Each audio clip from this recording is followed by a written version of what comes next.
some of this, but high level overview, when I'm auditing a site, first things I look at are what do the page title and the H1s look like for their most important pages. Usually the home page is one of the most important pages because you usually build almost all of your links to the home page in any SEO campaign. So I want to make sure the home page is set up correctly, especially if we're passing link juice to these other pages, right?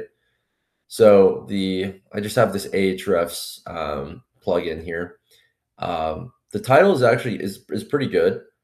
There's not really much I would change. The only thing maybe is saying like septic tank installation in the greater Adelaide area, because this will tie into what I'm saying later, which is they really only target Adelaide and then a few other suburbs where I think they could fully expand past that and target other regions outside of Adelaide, but it has to be kind of a delicate process.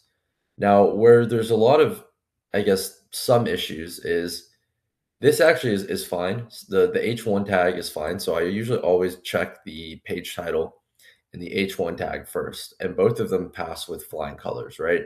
They have the keyword, they have the location they're trying to go after. So those are the two biggest ranking factors, in my opinion, that Google looks at on the on-site side, right? Like things that I guess technically like table stakes, right? The things you want optimized before you start building links and content. So H1 tag, page title is good. Now, where I start to kind of see some issues is right here.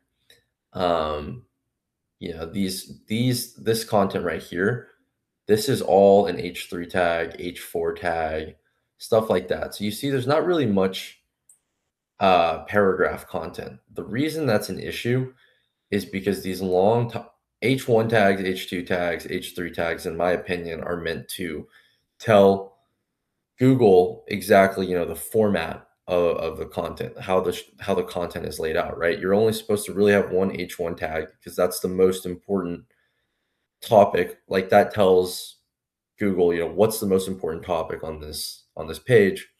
And then H2 tags, think of those like chapters, right? They kind of break out the content into different sections. And then within those H2 tags, you usually have H3 tags and H4 tags. And then to fill up that space, that's the actual content. That's the paragraph content, the actual, stuff that makes up the meat on the bone. But you'll see here when we look at the actual headings, it's all H3 tags, H4 tags. So in my opinion, this content here should not be an H4 tag. This should be paragraph text. Same here. This should just be, in my opinion, paragraph